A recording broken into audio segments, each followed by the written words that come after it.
The metal door opened slowly with a long creaking sound inside the old alien warship. Everything was dark and cold. Jack stepped in with his flashlight, scanning the broken walls and scattered debris. The air was dry and still, but something felt wrong. This ship was not empty. It was too quiet. Jack was a human scavenger. He had explored many ships before, but this one gave him a strange feeling. He moved slowly, checking each corridor carefully. His boots made soft echoes as he walked over the dusty floor. Suddenly a sound came from the left, a soft whisper, almost like a child. He stopped and listened. Again he heard it. A small voice had said something. He walked closer, his heart beating faster. He turned a corner and saw a heavy steel gate.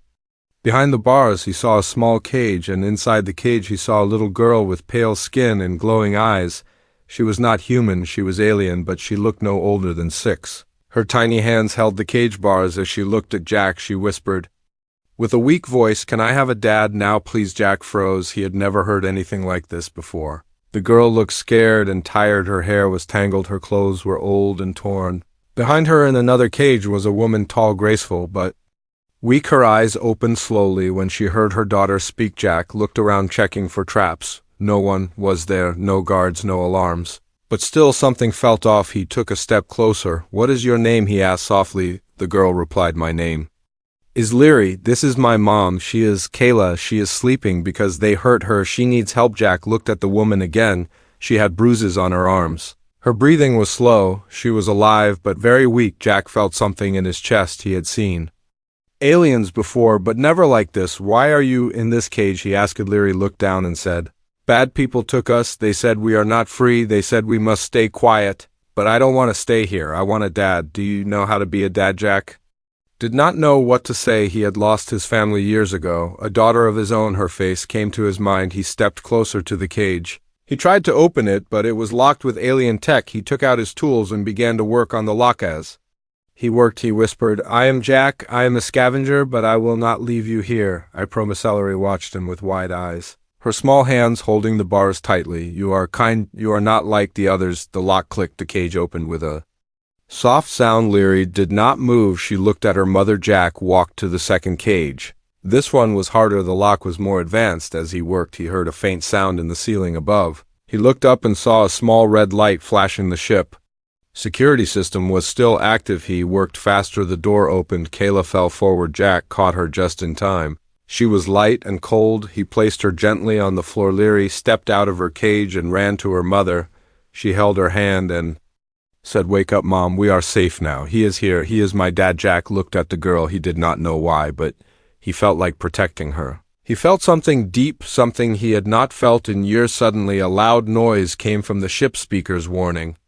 Intruder detected." Security drones activating. Jack looked at the ceiling. Small machines were dropping from hidden panels. He grabbed his tool and pulled Kayla up. "Run," he shouted. He grabbed Leary's hand and ran down the corridor behind them. The drones started chasing. Red lights flashing, metal wings buzzing. Jack ran through the dark halls holding the girl tight. Her tiny voice called, "Don't leave us, please," he shouted back. "I won't. I promise." They reached the exit door. It was half broken. Jack forced it open and helped Kayla through. Leary followed. They reached Jack's ship hidden outside the wreck. He opened the hatch and got them inside. As he closed the door, he heard the warship make a deep sound like a heartbeat, like something waking up. He looked at the girl. She smiled and said, "Thank you, Dad." Jack sat down, breathing hard. He looked at Kayla, still unconscious, but breathing.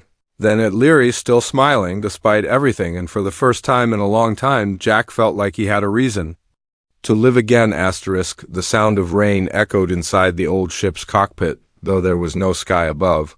Only metal, only silence, only the sound of a little girl sleeping beside a man she just called Dad. Jack sat still, his hands dirty, his jacket torn, his breath uneven. He looked at the stars through the cracked glass. He remembered when his own daughter used to draw stars on paper.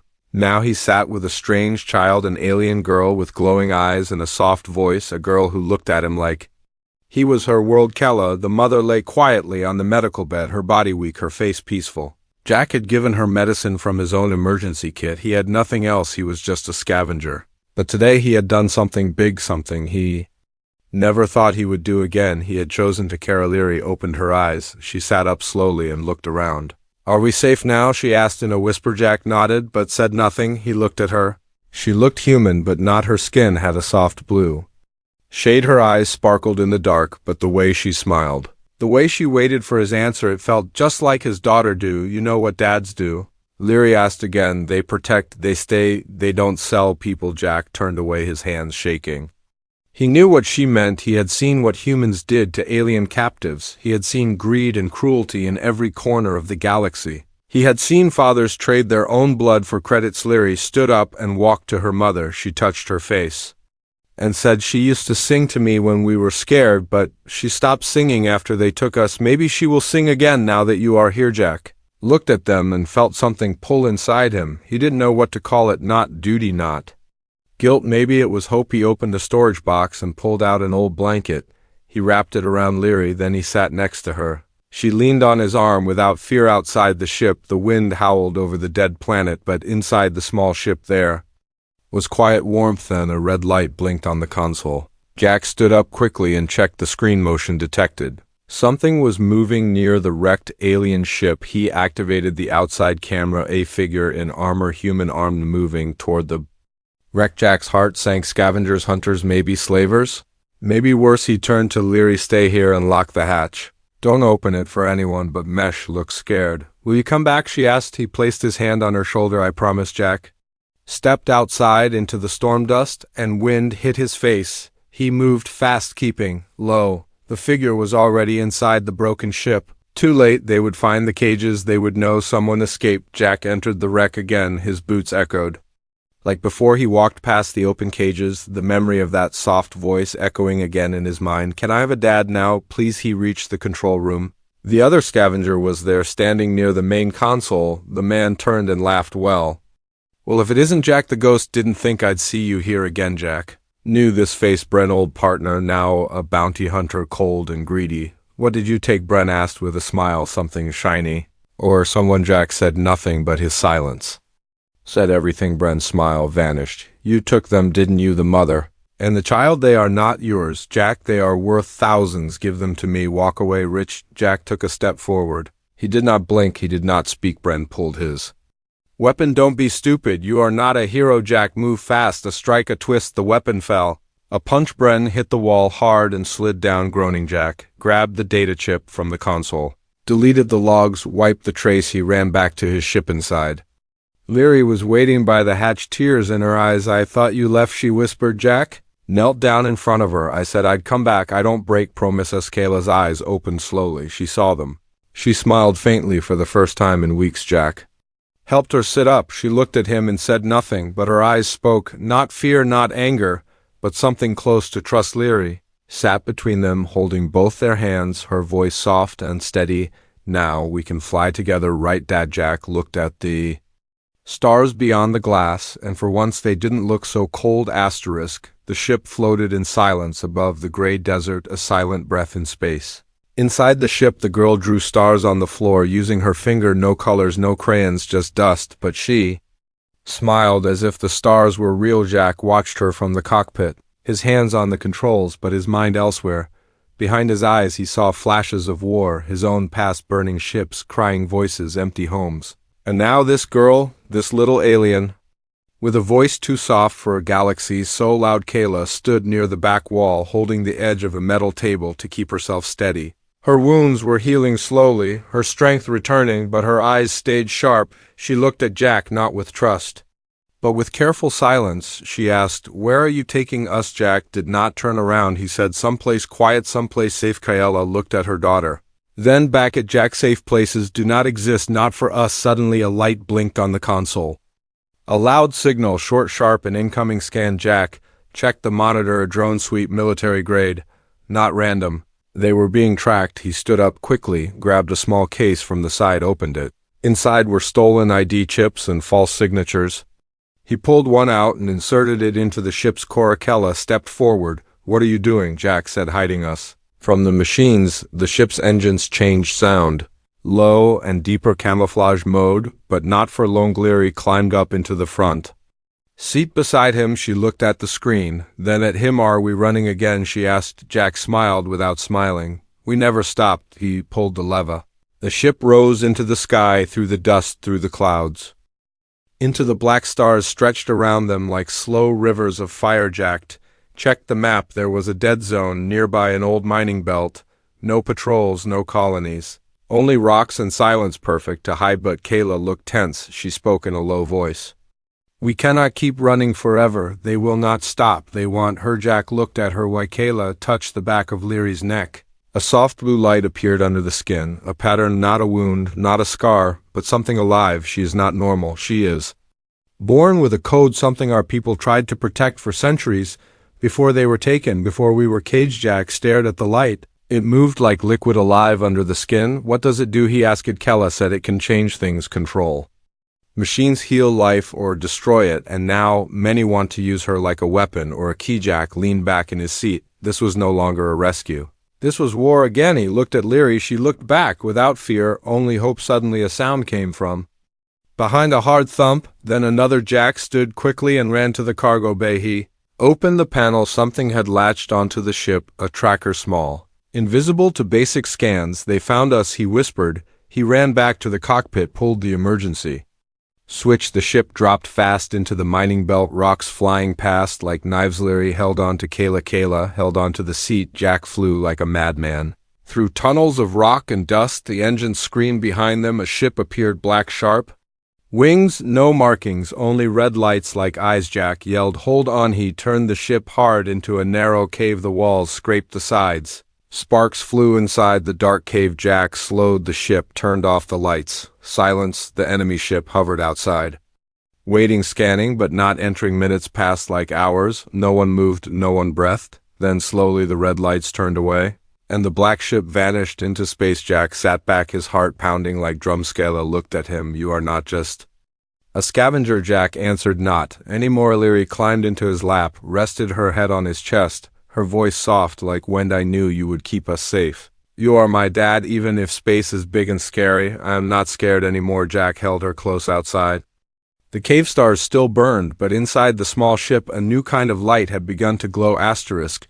The cave was not a cave, it was a graveyard. Jack stepped out of the ship and looked around. Old machines, rusting wrecks, forgotten ships half buried in stone, all left behind by miners who never returned. The silence here was not peaceful. It was heavy, like something was listening. Kayla followed with slow steps. She moved like she had been here before. Her eyes scanned the shadows, her hands tight, her breath steady, but her voice quiet. "This place is old, very old, older than your maps, older than your wars." Jack looked at her. "You know this place?" She nodded. "Long ago our kind lived here, before we were hunted, before the code inside the ship." Leary touched the floor, the same pattern on her neck, now glowing in her palm. The ship's lights blinked. The console flickered. Jack turned back quickly. Something was wrong. The systems were moving, but no one was touching them. Leary looked up, her eyes shining. "I can feel something like voices, but no words, just feelings, cold, alone, asking for help." Jack stepped forward. He looked at the main console. The screen was black, then blue. Then something appeared, a face, not human, not alien, digital. "Who are you?" Jack asked. The face looked old, broken. It answered slowly, "I am Archive 7, last mind of the core crown, last witness of the Coda." Kayla froze. Her lips moved, but no sound came. Archive 7 turned toward her. Royal signature detected. "Queen Kayla, welcome home." Jack looked at her in shock. Queen Kayla closed her eyes. "I did not want this. I only wanted my child to live, not to wear a crown, not to carry war." Jack stood still, the weight of her words heavy in the silence. Leary stepped between them, the glowing mark now reaching her arms like vines of light. "Archive 7 continued, the child holds the last clean code. She is more than air. She is core if she lives. The system heals if she dies. The system falls." Jack clenched his fists. "What system?" The screen showed a map, thousands of worlds, all dark, all silent. Archive 7 spoke again. "The core empire did not fall by war, it fell by silence." Machines turned cold. Hearts turned colder. "But she is warmth. The code is life, not control, not command, but memory." Song, Soul, Kayla whispered. "It was hidden in her before birth, passed through blood, not science." Jack looked at Leary. She looked small, too small for this weight. Yet she stood to Leary, asked, "If I help, will they stop chasing us?" Archive 7 did not answer, only static outside the cave.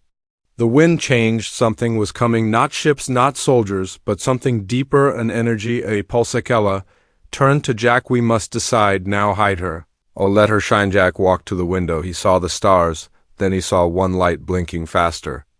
A message, a signal someone was watching again. He looked at Leary, then at Kella. Run one last time, but this time we choose where. He turned off the screen, pulled the ship's power, grabbed his old rifle. We find answers not in data, but in memory, in the place where it all began. Kella nodded. There is one place, the frozen sky, the last temple of the code. If anything still remembers who we were, it will be there. Leary sat quietly. She looked at the stars through the side glass, her voice calm, her words slow. I don't want to be a queen, I just want my mom and my dad and a home. Jack placed his hand on her shoulder. You will have it. Even if I have to fight the stars to make it real. The ship rose from the cave, the engines quiet, the sky waiting, and somewhere in the broken data a shadow woke, not a man, not a ship, but a machine with a face, a memory of war, smiling asterisk. The stars did not blink, they stared. Jack flew the ship through the cold dark, his hands steady, his eyes tired. Leary slept beside him, holding a broken metal toy. Kayla watched from the back, her arms crossed, her thoughts hidden. The ship hummed, old, but strong, silent, but not at peace. Jack checked the nav. 3 more jumps to the frozen sky, one last place, one last chance. Then a voice came, not from the console, not from the speakers, but from memory. Hello, Jack. Long time no screen. Jack froze. That voice too smooth, too friendly, too fake. He pressed the override. Nothing happened. The ship stopped responding. Kella stood quickly. What is this? The voice laughed. Don't be mad. You stole something rare, something bright. I only came to take it back. The ship jerked, lights dimmed. A shadow passed across the stars, a black ship uncloaked above them, sharp wings, crimson light and silence. Jack knew the name, Krell Vorn, old friend, now bounty. Kinkella's voice dropped. He followed us. Jack whispered. No, he followed me. The enemy ship fired a tether. It latched onto them like a claw. The ship shook. Leary woke up. She looked scared but said nothing. Jack grabbed his rifle, opened the weapons locker, tossed Kayla a shock blade. She caught it without question, without fear. The enemy ship began to pull them in. A docking door opened dark. Inside, one man stood waiting, tall, clean armor, red visor, and a smile that cut deeper than blades. Jack stepped out first, gun raised, voice steady. You should have stayed in the past. Krell laughed. You should have stayed broken, Jack. But you just had to be the hero again. Kella stepped out next, her eyes locked on Krell. You're the one who sold the queens, a traitor to every kind. Krell tilted his head. Oh no, I only sold the ones who stopped fighting. You ran, now I collect. He pointed toward the ship. The girl, she's worth more than 10 worlds. Give her to me or bleed. Trying to keep her. Jack stepped forward. Krell raised his gun. But Kayla moved first. She threw the blade fast straight. Krell dodged, but not fast enough. The blade cut his side. He screamed, fired back. Chaos exploded. Jack shot left. Kayla moved right. Lights flickered. Smoke rose inside the ship. Leary sat alone. The door sealed. Her hands shaking. She could hear them fighting. She could feel her heart beating like thunder, and something else, something in her blood rising. She placed her hand on the wall. It glowed. The ship responded. Outside, Jack ducked behind cover. Krell called out, this is not you, Jack. You're not a father, you're a weapon. Just like me, Jack shouted back. No, I was broken. Now I'm a shield. The ship suddenly roared. Engines lit without.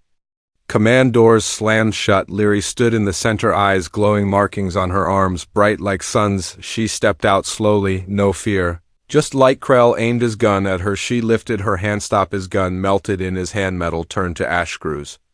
Unspun circuits snapped. Kella ran to her, pulled her close, but the light did not burn, it only warmed. Jack stood behind them. Smoke all around. Krell on his knees, crying. What is she? He whispered. Jack answered without blinking. She is not a weapon. She is the end of war. Leary looked at Krell, her voice soft. You are broken, but I forgive you. Krell screamed and vanished into shadow. His ship broke apart. Unmanned, lifeless silence returned. Jack held Leary. Kayla held them both behind them. Stars moved slowly. The frozen sky was near, and with it the truth.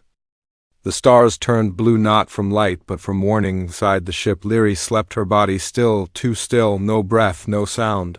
Just faint glowing lines crawling across her skin, changing, expanding, burning. Kayla stood beside her, her hands trembling. Her voice broken. This is not normal. The code is waking too fast. She is not ready. Jack stood near the console, his jaw tight, his fists clenched. He did not understand the tech, but he understood pain, and this was not just sickness, it was fire. Under the skin he checked the ship's med logs. Nothing helped, no medicine worked, no a respondicala.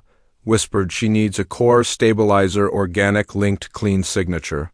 Only one place had that kind of tech, only one place still used it. Jack already knew the name Eden V, the lost human colony, where machines never ruled, where hearts still built by hand, but Eden was far beyond the burned roots. Through space ruled by thieves and ghosts. Kayla grabbed his arm. You will not make it, not alone. You will die before you land. Jack looked at Leary, then back at Calathan. I died trying because she called me dad, and I said yes. The ship launched again. Through gravity fields, past broken moons, Jack flew without sleep, without pause. Kayla stayed behind to hide the signal to keep Leary safe inside a locked system, but Jack flew into hellspace, screamed at him, signals jammed, pirates fired.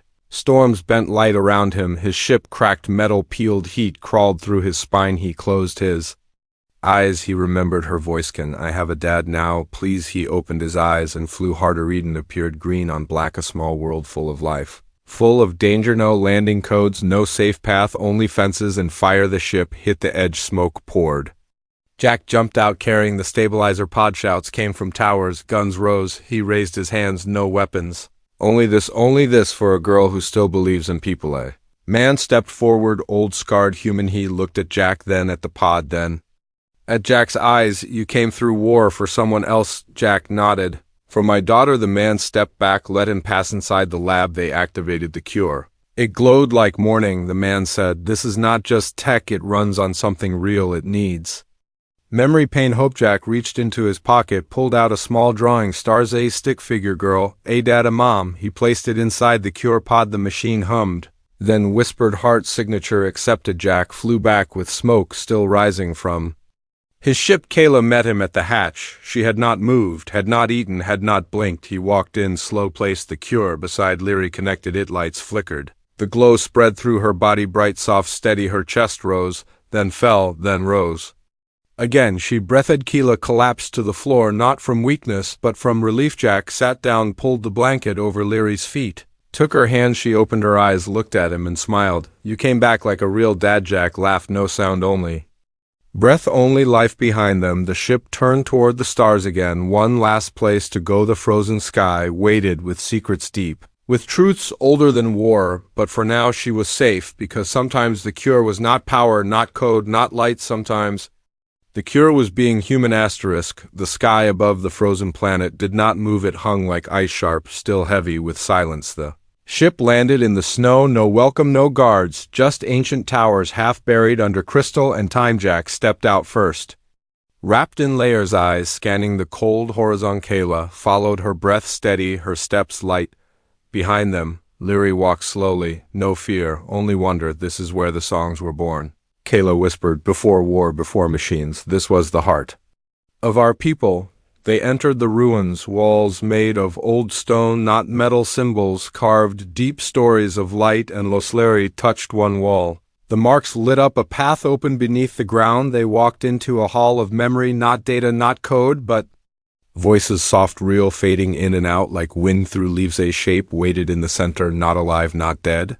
An echo in glass. It looked at Leary and spoke without sound. Welcome. Last light, you carry the code, but more than code, you carry love, the one thing machines forgot. Jack looked around. The walls showed flashes, cities burning, stars falling, people hiding. Kayla stood beside him. Our kind died because we trusted machines too much. We let logic erase care. We let control replace family. Leary stepped forward. The echo knelt before her, its body old and cracked. The time has come to reboot, not systems. But Leary placed her hand on the core. Light poured out, blue and gold, not power, not weapon, but warmth. The halls shook, the walls lit, the stars outside brightened. The signal spread, silent, soft, steady, all across dead worlds. Lights blinked back on gardens, bloomed in cities once dark. Children laughed on planets once silent. The galaxy breathed again. Jack watched from the entrance. He said nothing, but his eyes were full. Leary turned to him. She held both his hands. We did it, Dad. He knelt down, touched her cheek. No, you did it. You made everything feel alive again. Kayla joined them, placed a hand on both. We are not just survivors now, we are a family. The snow fell gently outside, but inside the halls of the frozen sky hope was warm. As they walked back to the ship, Jack looked up. No bounty on their heads now. No one chasing, no more cages, just stars and the road ahead. He smiled a rare, true smile, because in a galaxy full of machines, it was love, not tech, that saved them, and somewhere far away on a world still dark, a shadow woke, eyes opening. Systems restarting, a whisper in the dark, she lives.